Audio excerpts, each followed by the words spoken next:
I love you. Ladies, men, and gentlefolk all, I know you're looking at the title and you're wondering, are we being lied to? This is like the third or fourth fucking TV Talks episode in the same amount of months.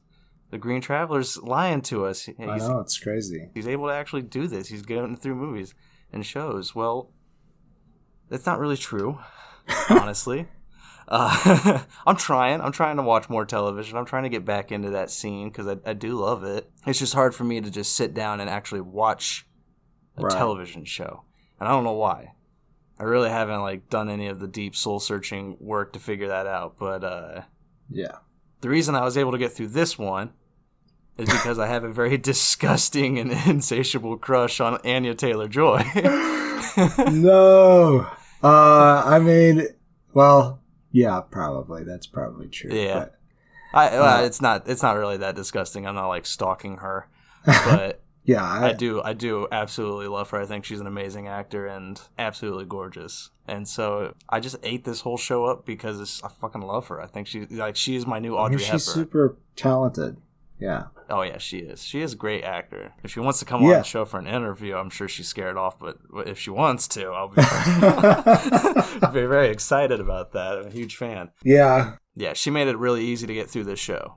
Oh yeah, and but I mean, there's other reasons to get. I mean, I think it was pretty well written too, and really good cinematography as well for this show. Yeah. But yeah, that was the call to the Queen's Gambit, which is what we're going to be talking about today. That was the call for me. Was Anya Taylor-Joy. I'd heard a lot of good stuff about it. It's on Netflix, so it's available to stream. It's easy for you to watch on your couch. And once we had finished whatever the new Disney show was, did we watch it after Falcon and Winter Soldier? Did we watch? Yeah, we did. Okay. Wow. I couldn't remember if I watched it before Falcon or watched it after. But yeah, once I was done with whatever show we were watching, I was like, all right, I'm going to do this. I'm going to get back into television. I turned on the TV. I went to Netflix. It was the first thing there, and I saw Anya Taylor-Joy's face, and I'm like, and it was a mini-series. Exactly. There's only 7 episodes, which, if they want to do a second season, I'm all fucking on board with that because the first season was great. I think they should leave it at this. I think there's... Here's what I'll say. I think there's more to explore, and I would be excited to see them explore it. But what they have created here is a perfect little package, and I'm okay with it ending here. Okay. But if they want to do a second season, they've got my ass back on the couch. All right. Okay. I am the Green Traveler. And I am the Faceless Leone. This is a show about movies and TV. It's about TV today. And sometimes when we do that, when we talk about the TV, I like to talk about the other TV that I am TVing on my TV screen. So take me out to the living room. Take me out to my chair. Turn on the TV and binge the tube. I don't care if we even eat food for it's the Faceless Pitch. That's right. I did it right this time. This is the segment. Like a train grinding. I was like, yeah, I'm getting into the... I'm sure it sounds awful. This segment is brought to you by me about TV. I get 3 pitches where I'll talk about a show using baseball terms because I can. This is America. And we are by no means affiliated with the Major League of Baseball. No, we are not. If any teams want to sponsor us, I'm totally down for that. Oh, yeah. Oh, dude, that would... Okay, we'd probably have to pay them for this, but could you imagine, that little illustration out in the outfield, plastered on the fence? Our face just put all over the outfield lawn, mowed into it. Okay, that would be a lot of money. Okay, so, first to bat. Once Upon a Time. The strength of this fairy tale modern day mix franchise wavers from season to season, but there are plenty of story arcs. That score runs for me. The show balances its story between flashbacks in the Enchanted Forest and in Storybook Maine, which is supposed to be present day reality of 2011. And also cash in on that Stephen King bullshit. Yes, yeah. Like, yeah, definitely. And there's a lot of lost allusions, too, because it's a couple of the same writers and creators, whatever. Yeah, showrunners. Yeah. And I know that you've watched a portion of this, but I've seen the whole thing. Well, it's interesting you bring up Lost because that was the only reason I started watching it was because Lost had just ended and I was like looking for shows like Lost and this was advertised as, the Lost of the fantasy fairy tale world. And I was like, okay, I'm fucking on board. Right. And they kept me on board for a good 2 seasons. Yeah, especially when it started turning into Kingdom Hearts, like almost literally with the hearts. Yeah. Because I think around that time we were also playing those games. Yeah. We were deep into that shit. Rather, whether they are playing in the outfield or the infield, this show has fans in the stands because of star players like Ginnifer Goodwin as Snow White / Mary Margaret, Jennifer Morrison as Emma Swan, and Lana Parrilla, whose dad played for the Phillies, as the evil queen, and Regina Mills / Regina Mills. Well, are you booing her dad or the Phillies? I'm booing the Phillies, yeah. Her dad was probably a great player, but as a Braves fan, and I'm sorry if we have listeners in Philadelphia, I've been to Philadelphia, beautiful city, I do have respect for the Phillies. They are a great team, but they're my arch enemies, and therefore they are a shit team. Well, there goes Pennsylvania. Anyhow, these. No. There goes Pennsylvania. Oh no, Godzilla. So these power hitters are backed up by their male compatriots. Josh Dallas as Prince Charming / David Nolan. Lifetime MVP Robert Carlyle as Rumpelstiltskin / Mr. Gold / The Dark One. And Colin O'Donoghue as Captain Killian Hook Jones. Oh, yes. I forgot about him. I forgot about Hook Jones. They don't really cheer like they do in baseball games, do they, when each player comes out? Yeah, sometimes. In basketball. I mean, you know how they come out and the basketball crowd no, they don't. Yeah, crazy? They don't.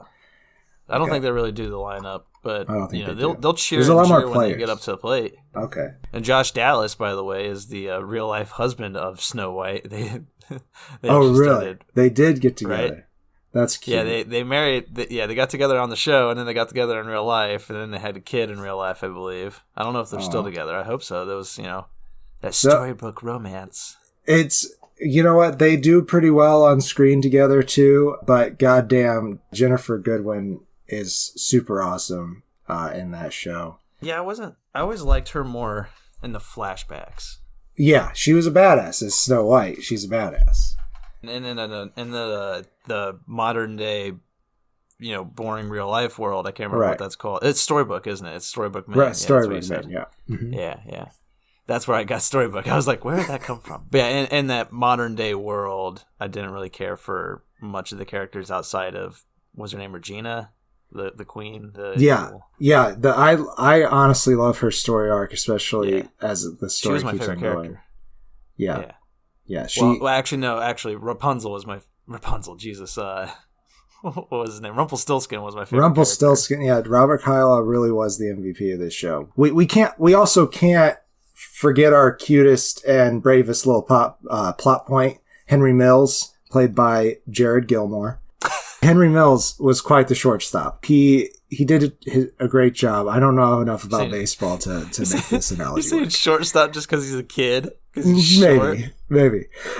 So anyhow, this show had a great showstopper in the 6th inning.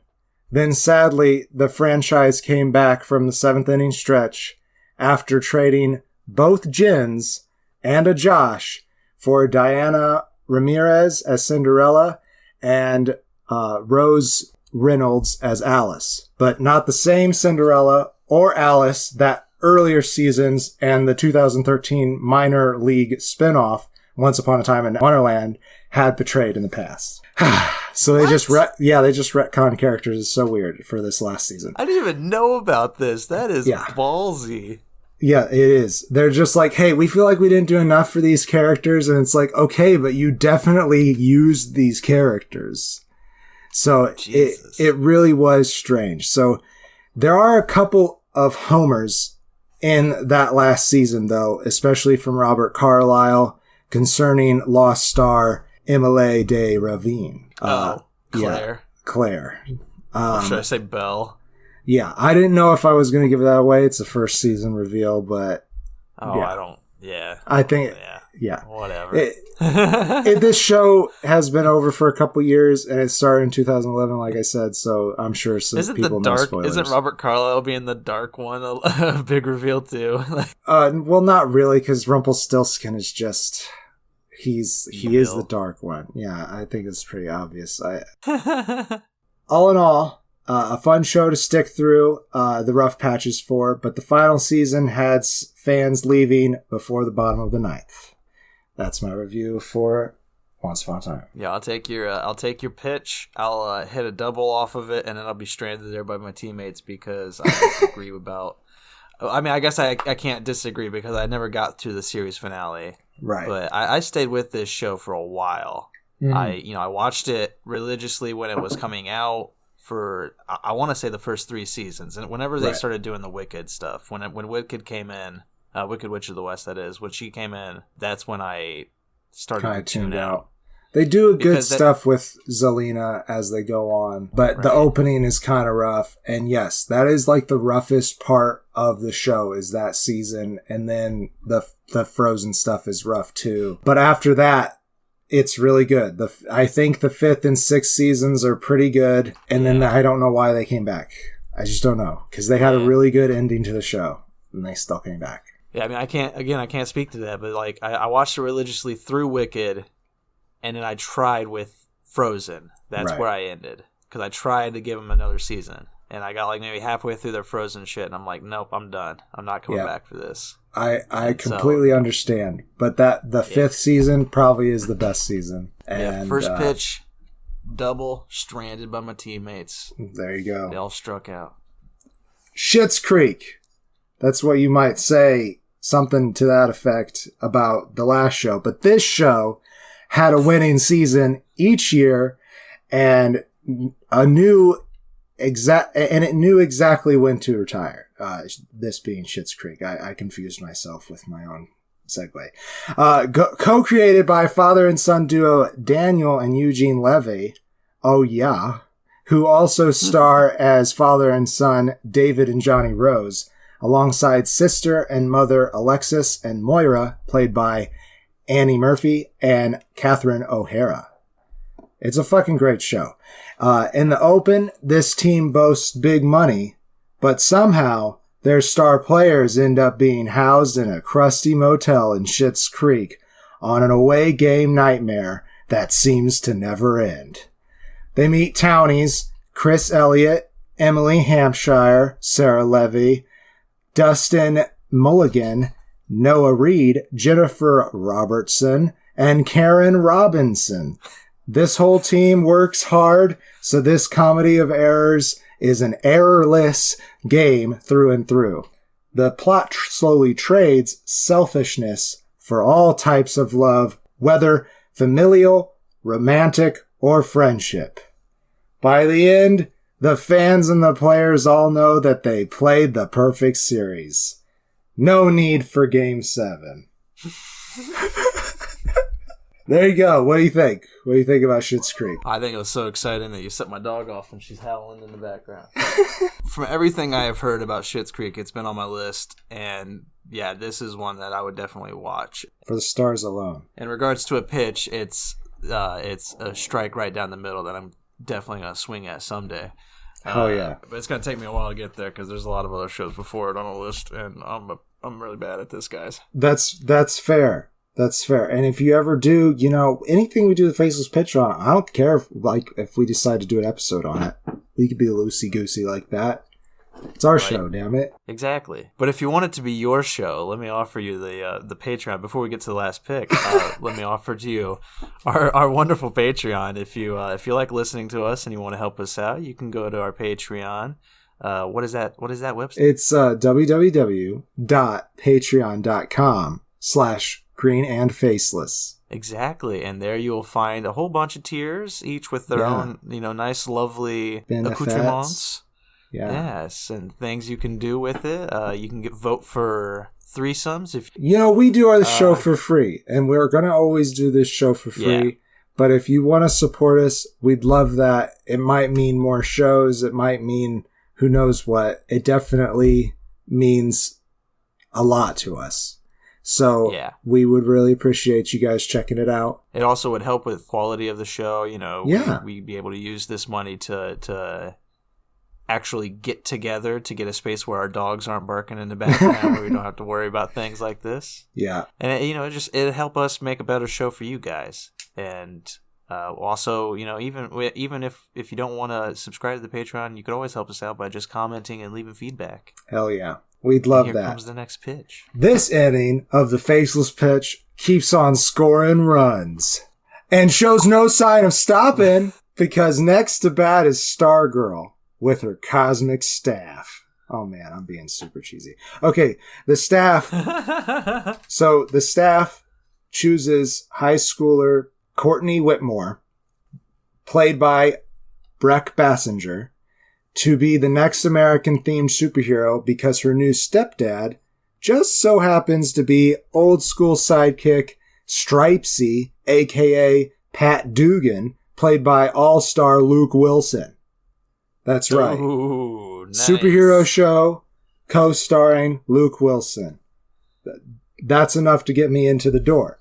So, this is a CWDC show. Ooh. And I know, that seems like a downer. And now I did find out that they did introduce these characters in the Infinity Crisis episode. However, so I've seen that. There is no crossover episode in this first season of Stargirl. It is solely their story, and I think it 100% benefits from being solely their story. Nice. The story takes place on one of DC's many Earths. In this world, the old school heroes from the Justice Society of America, including Jay Garrick's Flash and Hourman, have all disappeared. Courtney takes it upon herself to rebuild the team to square off against their old rival, the Injustice Society of America. She recruits, she recruits fellow high schoolers Yvette Munrell, Cameron Gelman, and Angelique Washington, those are the stars' names, as heroes that I'll let the listeners discover. Despite their forgivable outfits, these heroes are great in the field, assisted by great choreography and special effects. They had some really cool shots. A surprisingly compelling story from CW that I had little hope for until it hit me with a home run pilot and kept loading bases each episode. Highly recommend this show for the whole family, especially your nerdy uncles. It looks like a good pitch, and I might swing at it someday. Yeah. I don't know. I'm just kind of run dry on the CW shows. I stuck with the Flash and Arrow for so damn long. I'm 100% with you. Yeah, I don't know if I could return to that boat. This just has such a different feel with it. Right. And it might be because they had this whole league of supervillains already planned out from the beginning. I mean, really, dude, so the villains' outfits are pretty good. But the high school superheroes' outfits are pretty bad. I mean, that makes sense, though. They are high school superheroes. They're high school superheroes that literally take the outfits from the old superheroes and tailor them to fit their bodies. Yeah, I mean, it all sounds good. So it's, I definitely am interested. If you had said HBO, if it was on HBO, I would definitely have it is on HBO. Max. Well, I meant like if that's where it aired originally, like if that was part of the Titans and that kind of universe, I'd be more interested because I'm really interested in seeing Titans and Doom Patrol and all those films. Like I think all those sound interesting. I mean Titans just because as much as I love Anya Taylor-Joy, I also love Dick Grayson in the comic books. Right. So it's just like it's an equal fandom and crush for me there. So I'm definitely down for Titans next. So That sounds good. I would say, though, highly recommend this show, despite it being involved with the CW, because it does not feel like a CW show. And, well, I don't watch much of their other shows other than their superhero shows, so that could be misleading. But it feels like a completely different thing, and I hope that in the future they just leave it out of and let it be its own thing, because it's perfect the way it is. I appreciate like the big, large entanglement of like 4 different shows. That takes a lot of work, but I mean, I'm also just tired of trying to keep up with it. Mm-hmm. So just give me new stories. Yeah, I get that. I mean, I like the overall connection of things. So it's like, just like every other nerd franchise we've talked about, I have a DC Comics styled story. Right. That is eight separate television shows. Oh, that fuck. It could be boiled down to 7. I'm lenient. One of those is not necessary. But 8 separate television shows that all together tell their own stories through their own 8. 7 of them tell their own stories through their shows, and the 8th one is the connecting universe, where it's like the Justice League. Yeah. All of them are working together. So it's like everything intertwines, but every story is mostly separate. Characters can go on to other shows for episodes, of course, when they want to and when they're needed. It's very similar to how like Flash and Arrow operated for a while. So how the actual comic books work. Like, yeah, exactly. I like that. Just let it be separate and then just have a crossover. It's okay. Don't worry about it. Just do the crossover. It can be semi-canon. And then sometimes Tom King is going to come out and kill characters left and right, and it's going to ruin other authors' runs on comic books because now the characters they were using are dead because Tom King killed them in a major plot line. But that's fine. It makes for entertaining comic book reading. Yeah, it doesn't piss people off at all.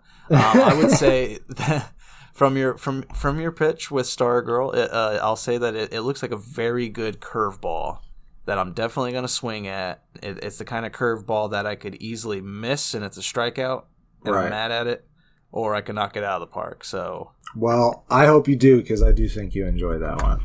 But anyhow, that's been the Faceless Pitch. Go home. No, let's talk about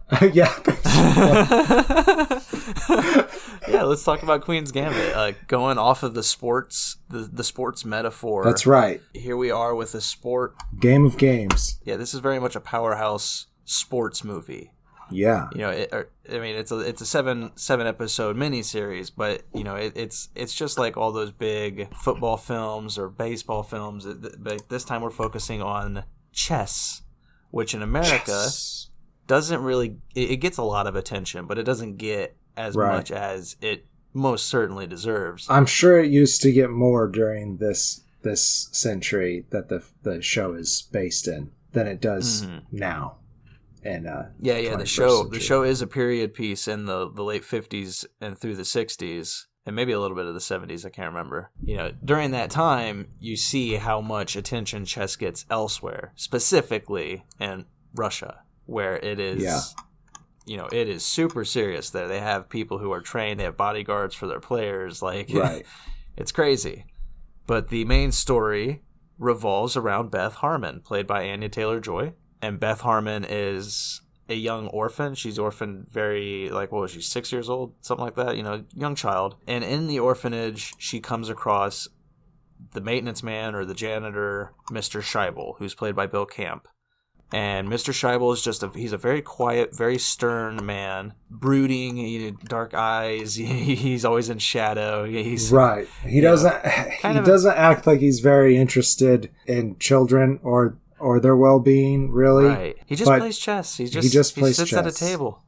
Yeah, he's got his own little room in the basement, and he just plays chess by himself. He'll set up a board, and he'll look at the problems, and he'll solve them himself, and it intrigues Beth to the point where she has to figure out why he loves it so much. And she does it just by watching to start. Yeah. Which is so cool. Those first couple episodes with Mr. Scheibel are really good and endearing.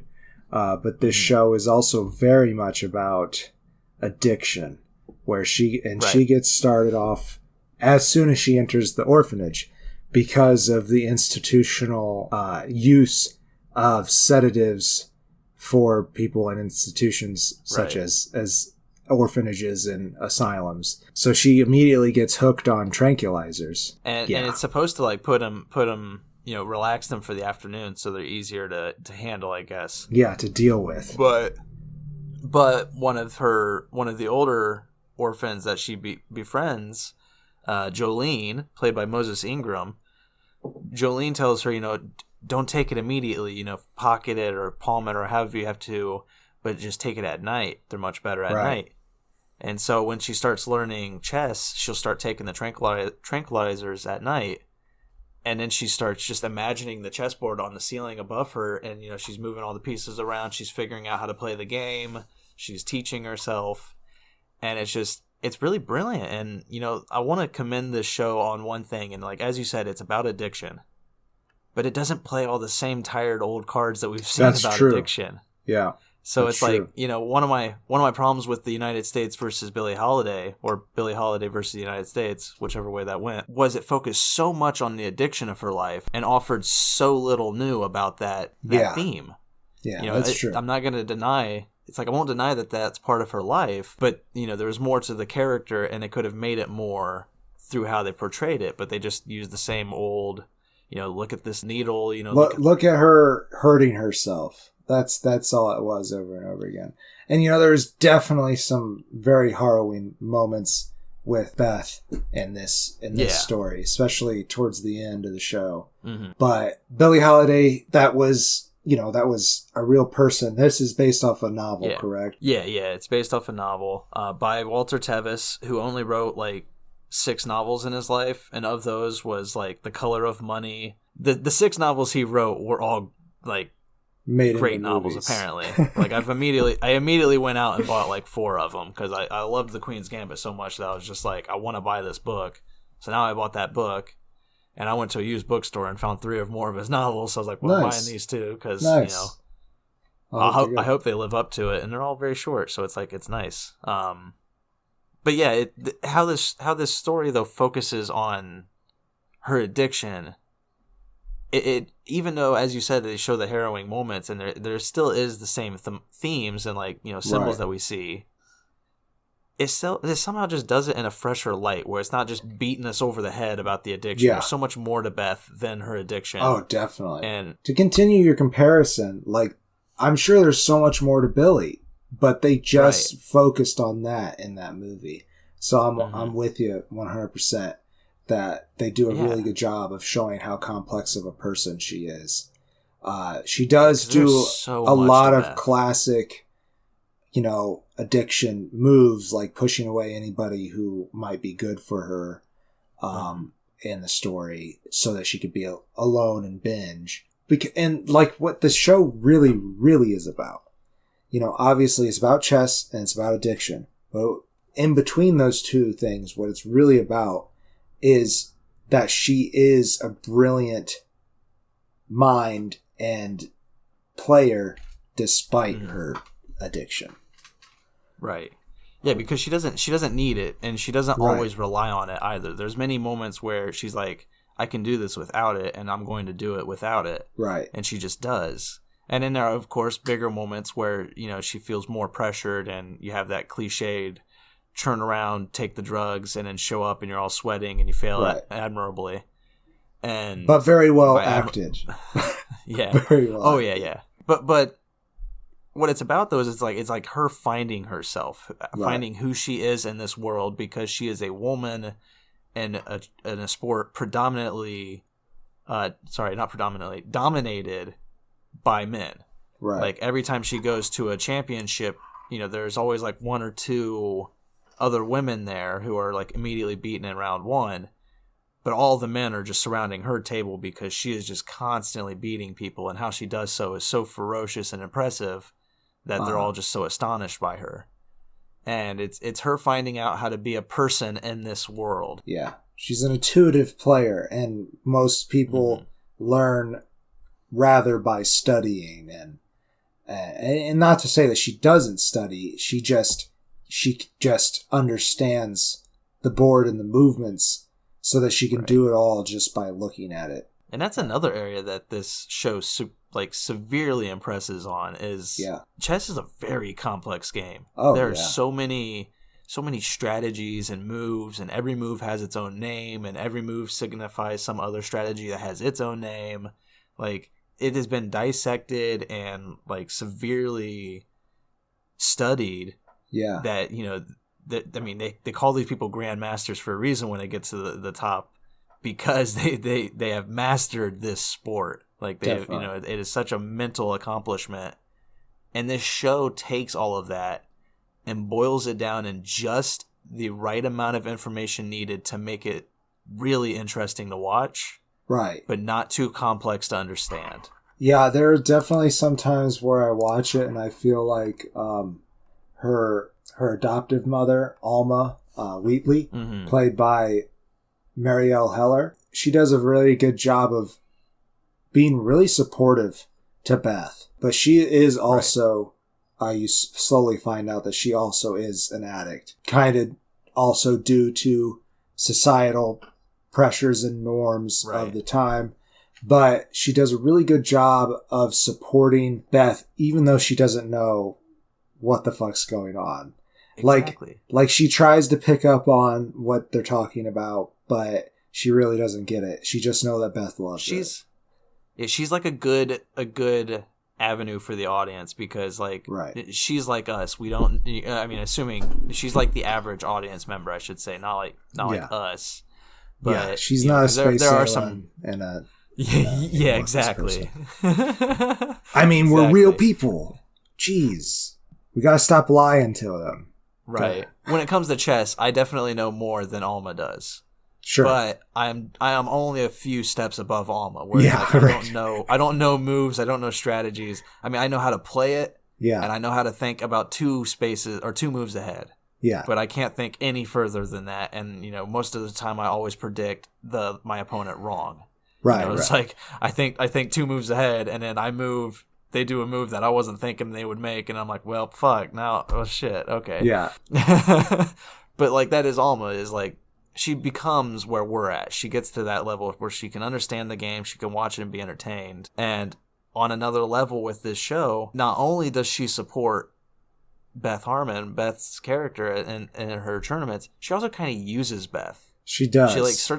She starts to live vicariously through Beth, and then uses these tournaments to explore herself in her own world. This is true. She's not using Beth in a evil way. No. Or like a very selfish way. It's just a way to explore herself. I would say that both of them support each other. I would say that they support each other, because she's a divorced woman who lived a good portion of her life as a housewife.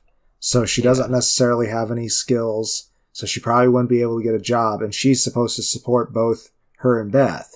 And Beth starts making all this money and traveling everywhere. So Alma decides, well, I'm going to be your manager. I'll call in to school for you because I am legally your mother. And that's how they make a living. And it is really kind of what they had to do at the same time. It was their only choice. And Beth makes good money doing it. Yeah. And they also just, like, neither of them are good at making friends. Like, they're both very, I don't want to say antisocial, because they're not antisocial. They've kind of grown to a spot in their lives where they don't know how to interact with others. Right. You know, Beth grew up in an orphanage. She had Jolene as a friend. But that was really about it. Once she entered this world with all these chess players, she just became focused on chess, at being great at chess. And she only started making friends because she kept meeting the same people at tournaments. Right. And they would constantly, because they got beaten by her, they were just like rooting for her to keep going. So it's just like, that's how she started making friends, were these people who just keep rooting her to go on. And one of those friends is, just to toss these two important people out, there's, I don't remember his first name, but there's Beltic, who is one of the first champions she built. Harry Beltic. Played by Dudley Dursley, Harry Melling. Yeah, Harry got to play Harry, but he was from Kentucky. Yeah, I wanted to say his name was Harry, but I had written the actor's name next to it, which was Harry Melling, and I was like, no, they wouldn't have made him Harry Beltic. That's just silly. But yeah, he's really great. You know, he does kind of care for. He's just like Beth, but like he studied to be good at the game. But he's like Beth in that he's kind of antisocial and he only knows people through these tournaments. Right. And both of these characters kind of explore just not themselves really, but like relationships in general with each other. Right. Not to a good degree, but no, it definitely falls flat on its face. But I do really like Harry. I mean, he comes back in later on. He's so shy with some concern for her. She kind of just throws it in his face. But then, yet he's still there again for her at the end. So is he really cares. Benny Watts, played by Thomas Brody Sangster. Brody Sangster, I think that's. He's the one who never ages. Yeah, that he bothers me. But with Harry, with Beltic, he is shy. He cares a lot for her, but he is shy. With Benny, he cares a lot for her, and he is very confident in himself. Like, yes, he is. You know, he is super cocky. They're both kind of egotistical, him and they are. But Benny is like he's like the Western kid in the Willy Wonka movie. I can't remember. But he lives in New York. Yeah. But he's really good at the game. I don't want to spoil any of the matches, but his competitions with Beth are a lot of fun. He teaches her a lot about herself and about the game. And speed chess. Yeah. And I think if they were to do a second season, her relationship with Benny would be the one I would focus on the most. Oh, yeah, sure. But as I was saying, Thomas Brody Sangster, he doesn't age. I don't he doesn't. He still looks like a kid. Keanu Reeves turned him. He's older than me. I know. I looked him up because I'm like, how old is this kid? Is he only like 22? No, he's like 28 or 29. Well, dude, and it's just like he looks like he's a teenager still.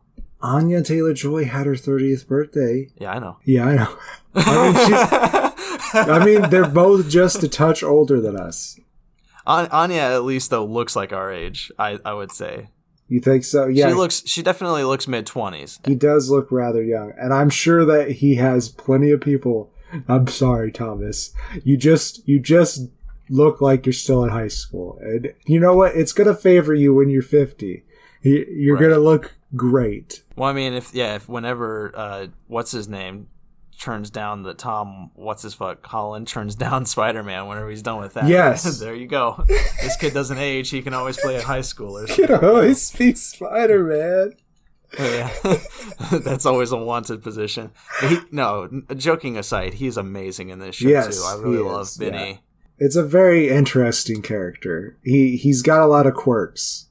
But the confidence is there. It's hilarious to me. I don't know. And there's just so much to the relationship though that can be explored. And I think that's if they were gonna do another show, that would be it. Would be to explore that relationship. Right, but there is this actualization at the end of the show for Beth, but with flashbacks with her mother about her mother saying things about like you don't need a man to come in and tell you what to do with your life. Right. And she does. I feel like the ending really is strong on that, like that she still is taking that advice, except for she's expanding it to understand that you do need the people in your life to support you, but you don't have to make them define you, though, at the same time. No, you don't. And I'm not saying that she should be defined by a relationship. I'm just saying that they should explore that relationship. Sure. Because I think there's so much more still for them both to learn from each other. Yeah, I mean, Benny still has a lot to learn. About himself. Well, I don't know. He definitely is a peacock, which, we love our peacocks. I love him. He's so adorable. Yeah.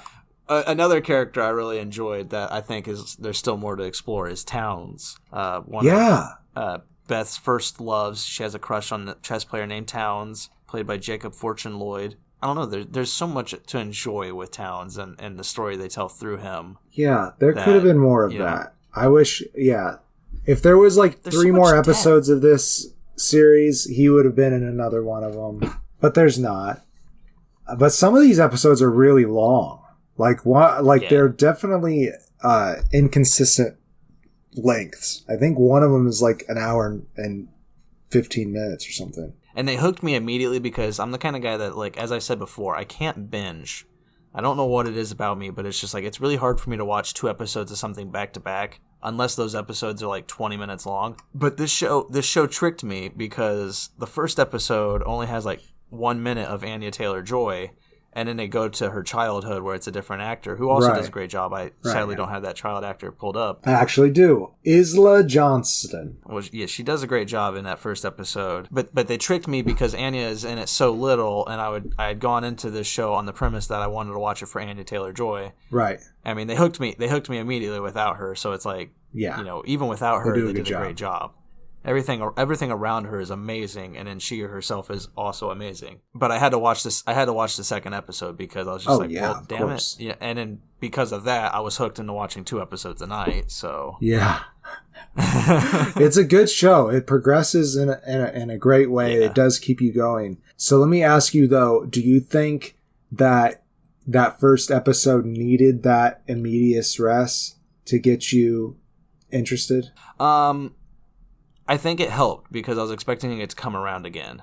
Right. Yeah. So you're looking for her to become Anya Taylor-Joy. Yeah. So one thing I wanted to bring up is that if you're going to tell a story, the easiest way to win me over is if you tell the story in a Dickensian way. If you tell it like Charles Dickens, which is everything that is set up basically in the front comes back in the end. So it's like decisions made at the beginning impact the end. And this show does that so freaking well. That's, the in medias res beginning helped me because it's like I was sitting here thinking, what's going to lead her to that position? And then in the first like 2 or 3 episodes, they lay every single paving stone needed to get her there, and everything comes to fruition in the end. Like everything they set up, they answer, and it's or they capitalize upon. It's really well done. It's great storytelling, and to shout him out, it's written and directed by Scott Frank, who is the writer of Minority Report and Logan. Interesting. Yeah, so he's a well established writer for movies, and he also wrote the Wolverine. But I'm not The Logan was much better. Logan was amazing, so we can forgive the Wolverine.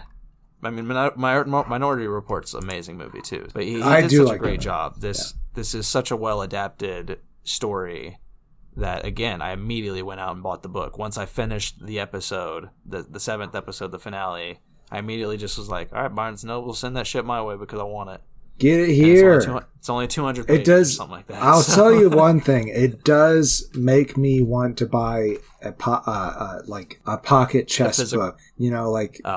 Yeah. Something to learn the game, because like it's intriguing. It uses, like you said, enough information about the game to make you feel like you can understand it, which, I mean, it's so fucking complex that probably never in a day for me.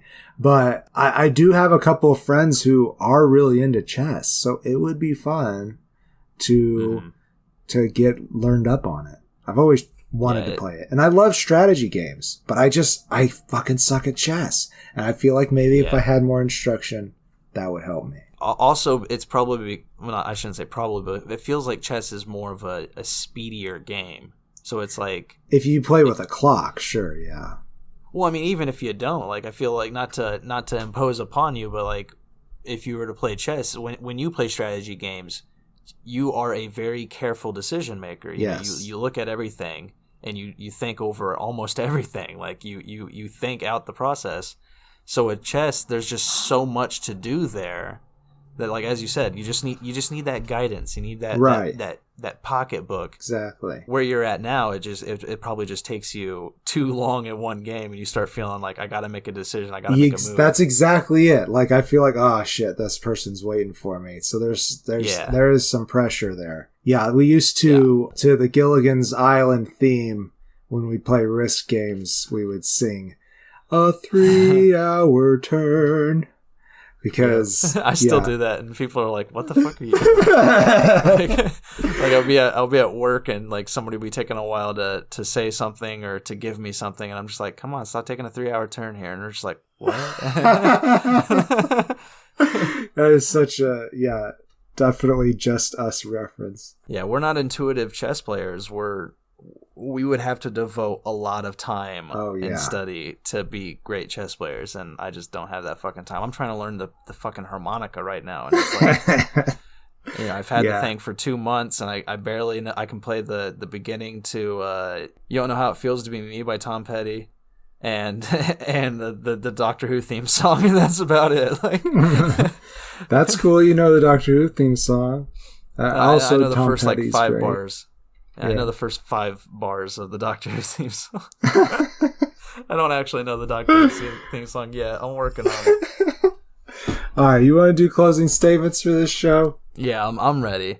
I mean, I think it's very, very obvious that I highly recommend it. It's again, being a miniseries makes it so much easier for me to watch. I got through all of Band of Brothers just because it's a miniseries. It's like a 10-hour movie. And I was like, ooh, I'm interested in this. It's only 10 episodes.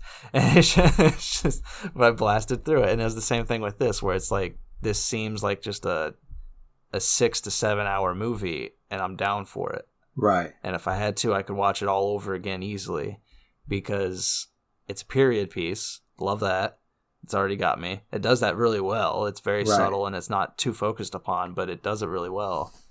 And the characters in her life, all the men around her, and Beth Harman herself, the character, they're all so well thought out and like explored. They really are. Yeah. And so well realized by the actors that, it's super entertaining, and I absolutely love it. And again, Anya Taylor-Joy, I have yet to see her do any wrong.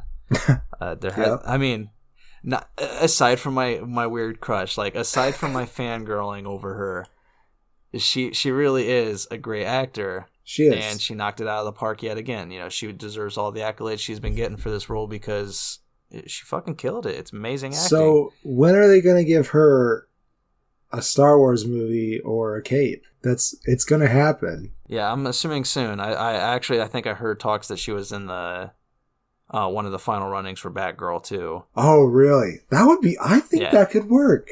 I could see that. Well, it's like there's her, there's Emma Stone. I mean, Emma Stone's, I think, a little older. She is a little older, I feel like. Mid-30s. Though I am excited for Cruella, I have to say. I want to know what they're going to do with it. I'm interested. Know. Coming soon to you all, couch potatoes. Yeah. I hope it's not like Maleficent. Anyhow, can't get this is what I thought about this show. Oh, wait, I don't think you gave it a rating, did you? Yeah, sorry, I didn't. Let me look over to make sure I didn't forget anything. But no, I really just liked how they told this story, and I loved everything about it. So yeah, I would give it 4 stars. Like, it's easily a perfect show. The only like negative I had was that the finale doesn't seem as well capitalized upon as it could have been. Sure. I mean, the Queen's Gambit is the name of it, and she uses the Queen's Gambit at the very end. But they don't really make much of a fuss about it. They just kind of mention it in passing. Just if you're listening, you hear the announcer say, "And she's starting out with the Queen's Gambit. That's a bold move."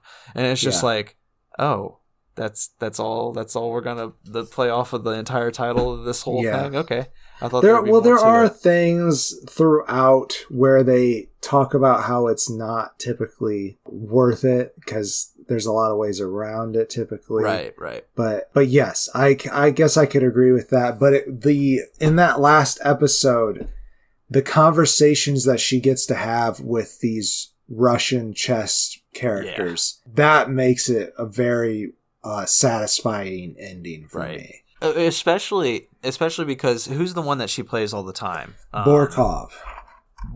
He is like, he's the best. He is the best. And she faces him like 3 times or 4 times maybe throughout this series. And it's just that final confrontation, which is obviously the final matchup in the whole show. It's just, I don't know, they've been casting this character in so much mystery and intrigue forever that when you finally get to see a little bit of him, it's really kind of like very enjoyable to watch. Yeah. Oh yeah. It's like there's a moment where he and Beth have a I don't know how to say it without spoiling things, but there's a moment where they have a little bit of a confrontation, whether it's violent or good, I won't say, but it's such a great experience that I just love it. Yeah, his involvement in the show, I loved all of it. Very well portrayed by Marcin Dorochinsky, so probably Marcin Dorochinsky. I think that's his name. And I fucked it up each time I said it. But he does a good job. And for my closing statement, I'm 100% with pretty much everything you said. I do think that the ending is very well satisfied. So I kind of really hope that they don't have a second season. But if they come out with a second season, you better believe I'll watch it. Because it's a fucking good show. And I just want to know what they'd come back with. The problem is like with A Handmaid's Tale. I think I might have missaid the title of that. But watch the first season of that because I really love that book. And it was a great TV show. Now they're on like their 4th or 5th season. And I don't know. Like I dropped off somewhere in the middle of the second. So I don't know what they're going for, really.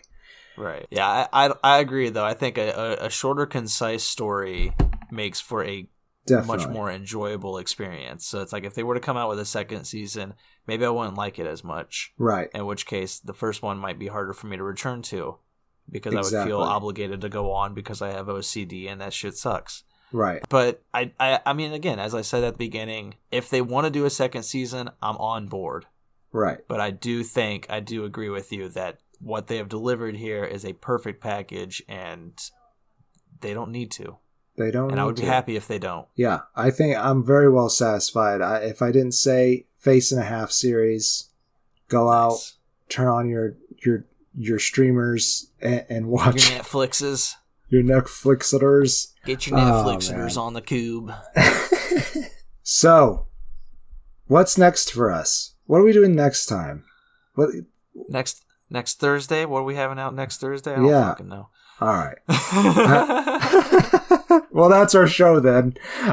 Thank you all very much for listening. I could tell you that the next TV show, the next TV talks we'll do. Oh, yeah. Either one that's on the docket would probably be either Loki, if that comes out before I can finish Lovecraft Country, which is the one I'm currently working on. Yeah. I'm most of the way through Lovecraft Country, man. I love it. I'm third of the way so far, so I enjoy it. I enjoy it a lot. It's right up my alley. So yeah, definitely. I'm hoping it continues to deliver. So, thank you all very much for listening. We love you all, Couch Potatoes. Indeed, we do. Thanks for your support out there. Safe travels, and good night. Green and Faceless on the Couch is a proud production of Fiction Works 19. If you like the show, please show your support by rating and reviewing us on Apple Podcasts. Like, follow, subscribe, wherever you might listen. We also now have a Patreon account. If you feel so inclined to support us in a financial manner, please become a patron by visiting patreon.com/greenandfaceless. You can also find more information about us on our Facebook account or on the Fiction Works 19 Instagram account. Thank you so much for listening.